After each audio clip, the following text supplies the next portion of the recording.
اعوذ باللہ من الشیطان الرجیم بسم اللہ الرحمن الرحیم السلام علیکم دوستوں، کیا حال چال ہے؟ صحت طبیعت کیسی ہے سب کی؟ امید ہے سب دوست بھائی ٹھیک ہوں گے۔ یار میرا ایک سوال ہے۔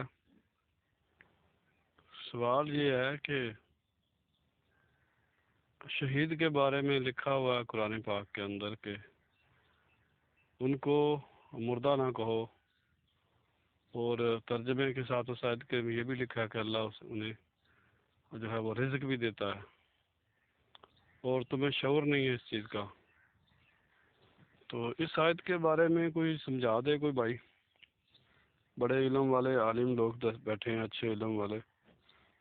پہلے تو اس کا بھی السلام علیکم۔ اعوذ باللہ من الشیطان الرجیم، بسم اللہ الرحمن الرحیم۔ قیل ادخل الجنہ قال یا لیت قومی یعلمون بما غفر لی ربی وجعلنی من المکرمین۔ یہ سورہ یاسین ہے۔ پروردگار عالم نے یہاں ایک قوم کا ذکر فرمایا جس میں 3 نبی جو ہے وہ بھیجے گئے، جنہوں نے قوم کو جا کر اللہ کی طرف بلایا کہ ایک اللہ کی عبادت کرو، اس کے علاوہ کوئی عبادت کے لائق نہیں۔ اور کہا اس نے وَمَا لِيَ لَا أَعْبُدُ الَّذِي فَطَرَنِي وَإِلَيْهِ تُرْجَعُونَ، اور کیا ہوا ہے مجھے کہ میں بندگی نہ کروں اس ذات کی جس نے مجھے پیدا کیا ہے اور جس کی طرف تم سب لوٹائے جاؤ گے۔ کیا بنا لوں میں اسے چھوڑ کر اوروں کو معبود؟ حالانکہ اگر ارادہ کرے رحمان مجھے نقصان پہنچانے کا تو ناکام آ سکے میرے ان کی شفاعت ذرا بھی، اور نہ ہی وہ مجھے چھڑا سکے۔ یقیناً میں ایسا کروں تو ضرور کھلی گمراہی میں مبتلا ہو جاؤں۔ تو یہ شہر کے کنارے سے شخص جو دوڑتا ہوا آیا، اس کا کلام ہے۔ جو ہی یہ بات اس نے کی تو قوم نے اسے شہید کر دیا۔ تو اللہ تعالیٰ نے فرمایا قیل ادخل الجنہ، سو کہا گیا اسے کہ داخل ہو جاؤ جنت میں۔ تو اس نے وہاں جا کر کہا کاش میری قوم کے لوگ جان لیتے کہ کس چیز کی بدولت مخرج فرما دی ہے میرے رب نے،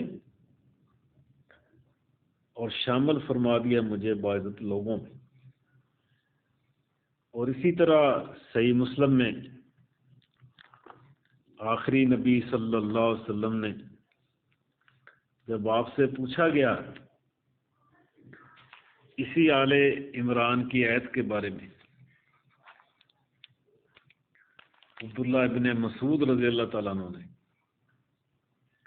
تو فرمایا کہ جب شہید جو ہے وہ اللہ کی راہ میں جان دیتا ہے تو اس کی روح جو ہے وہ جنت الفردوس میں اڑنے والے سبز جسموں میں داخل کر دی جاتی، جہاں وہ جنت کی سیر کرتا ہے، اس کے میوے کھاتا ہے، اور رات کو عرش کے نیچے کندیلیں لٹکی ہوئی اس میں آرام کرتا ہے۔ تو آپ نے یہ بہت اچھا کیا، یہ جو اس کی وضاحت پوچھی۔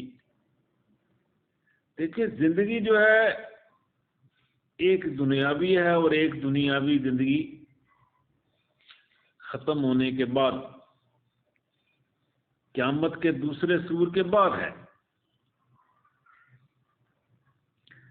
زندگی ہے روح کا اس جسم سے ملنا، اس جسم سے علیحدگی کا نام موت ہے۔ اس کے دو زمانے ہیں، موت کا زمانہ، عالم ارواح کا زمانہ۔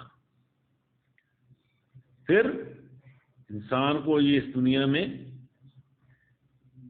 بنایا جاتا ہے، اس کا جسم اور اس میں روح کو ڈال دیا جاتا ہے، تو یہ ہے اس کی زندگی۔ فرمایا کیف تکفرون باللہ وکنتم امواتا فاحیاکم۔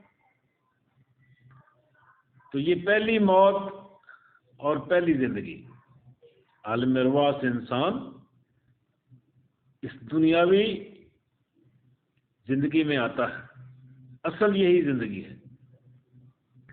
پھر روح جسم سے نکل جاتی ہے، فرشتے نکال کر لے جاتے ہیں، یہ عالم برزخ میں چلی جاتی ہے۔ برزخ ایک آڑ، اس کی نسبت سے یہ نام رکھا گیا ہے، برزخی زندگی۔ برزخی زندگی ہے یہ شہید کی۔ یہاں یہ زندگی مجازی معنوں میں ہے، حقیقی معنوں میں نہیں ہے، کیونکہ حدیث میں آگے وضاحت آ گئی ہے۔ فرمایا کہ اللہ تعالیٰ نے شہداء سے پوچھا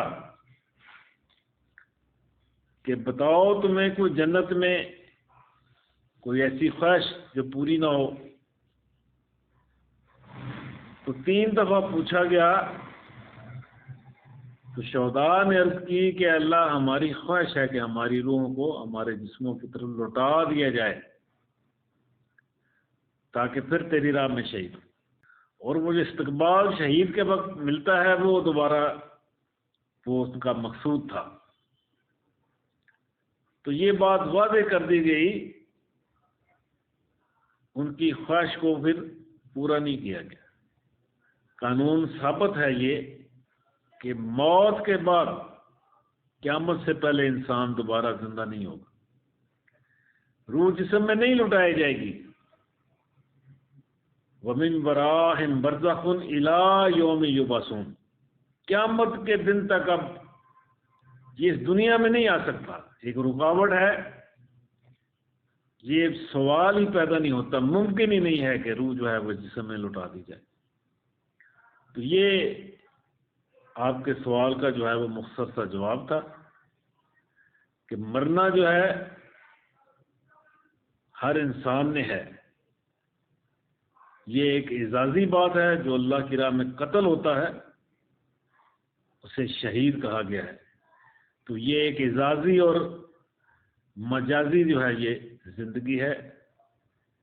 حقیقی زندگی قیامت سے پہلے، یعنی یہ جسم قیامت کے دن بنائے جائیں گے، اس میں روحیں جو ہیں وہ لٹائی جائیں گی، تو یہ دوسرے سور کے بعد ہوگا۔ اس سے پہلے یہ عقیدہ رکھنا کہ یہ انسان دنیا میں آتا ہے، جاتا ہے، سنتا ہے، دیکھتا ہے، یہ قرآن کی نصوص کا انکار اور کفر ہے، اور غیر اللہ کی عبادت بھی ہے، کیونکہ اللہ تعالیٰ کی ذات ہے جو زندہ جاوید ہے، اس کے علاوہ کوئی ایسی ہستی نہیں جو ہمیشہ زندہ ہو یا زندہ رہے۔ تمام نفس جو ہیں ان کو موت آئے گی، کل نفس ذائقۃ الموت۔ جتنے بھی انبیاء ہیں سب آئے، ان پر موت آئی اور وہ دنیا سے چلے گئے۔ ہاں، انبیاء کے لیے یہ بات حدیث میں واضح ہے کہ کسی نبی کو موت نہیں آتی جب تک جنت میں اس کو اس کا مقام نہیں دکھایا جاتا۔ یہ بات بہت واضح ہے، انبیاء کا یہ اعزاز ہے۔ تمام انبیاء کے ارواح جو ہیں وہ جنت میں ہیں، جنت الفردوس میں، جو ان کو مقام دکھایا گیا ہے۔ اور آخری نبی صلی اللہ علیہ وسلم کا مقام بھی آپ کو دکھایا گیا، جو عرش کے نیچے اور جنت الفردوس کے اوپر ہے۔ وہ حدیث میں لگا دیتا ہوں، اس کی پوری تفصیل موجود ہے۔ السلام علیکم۔